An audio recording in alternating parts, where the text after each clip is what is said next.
കർഷകർക്ക് നീതി ലഭിക്കുന്നതുവരെ ബി.ജെ.പി. ഒപ്പം നിൽക്കുമെന്ന് ബി.ജെ.പി. സംസ്ഥാന അധ്യക്ഷൻ രാജീവ് ചന്ദ്രശേഖർ. മറ്റ് സംസ്ഥാനങ്ങളിൽ കർഷകർ വലിയ മുന്നേറ്റം കൈവരിക്കുന്നു. നരേന്ദ്രമോദി സർക്കാർ വിവിധ പദ്ധതികളിലൂടെ കർഷകർക്ക് ആനുകൂല്യം നൽകി. സംസ്ഥാന സർക്കാർ കേരളത്തിലെ കർഷകരെ പിന്നോട്ട് അടിക്കുകയാണ്, ദ്രോഹിക്കുന്ന നടപടികളാണ് സ്വീകരിക്കുന്നത്. ഭക്ഷ്യസാധനങ്ങൾ ഇറക്കുമതി ചെയ്യുന്ന സംസ്ഥാനമായി കേരളം മാറിയെന്നും രാജീവ് ചന്ദ്രശേഖർ വിമർശിച്ചു.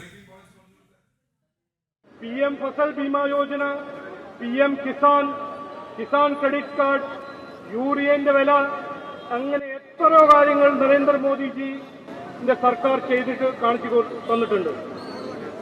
11 കൊല്ലം മറ്റേ സംസ്ഥാനത്തെ കർഷകർ മുമ്പോട്ട് പോകുമ്പോൾ, അവരുടെ വികസനം നടക്കുമ്പോൾ, അവരുടെ ജീവിതത്തിൽ വ്യത്യാസം വരുമ്പോൾ കേരള സംസ്ഥാനത്തെ കർഷകര് പിന്നോട്ട് പോകുന്നു.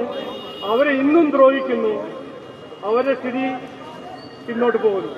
എന്ത് കാരണമാണ് കേരള ഇന്ന് ഏറ്റവും വലിയ വിലക്കയറ്റത്തിന്റെ ഒരു സംസ്ഥാനം?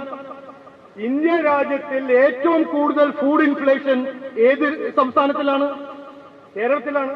എന്താണ് അതിന്റെ കാരണം? നമ്മൾ ഫുഡ് ഇമ്പോർട്ട് ചെയ്യുന്നു. ഇവിടുത്തെ കർഷകരും അവരെ പൊളിച്ച്, അവരെ ദ്രോഹിച്ച്, ഇവിടെ കൃഷി വേണ്ടെന്ന് പറഞ്ഞ് നടക്കുന്ന നമ്മുടെ സഖാമാര്, എന്താണ് അതിന്റെ ഫലം? ഇവിടുത്തെ ജനങ്ങൾ, സാധാരണക്കാര്, കർഷകരല്ലാത്ത ജനങ്ങൾ കൂടുതൽ വില കൊടുക്കുന്നു. ഏറ്റവും കൂടുതൽ വിലക്കയറ്റം നമ്മുടെ സംസ്ഥാനത്തിൽ എന്താണ് കാരണം? ഇതാണ് കാരണം.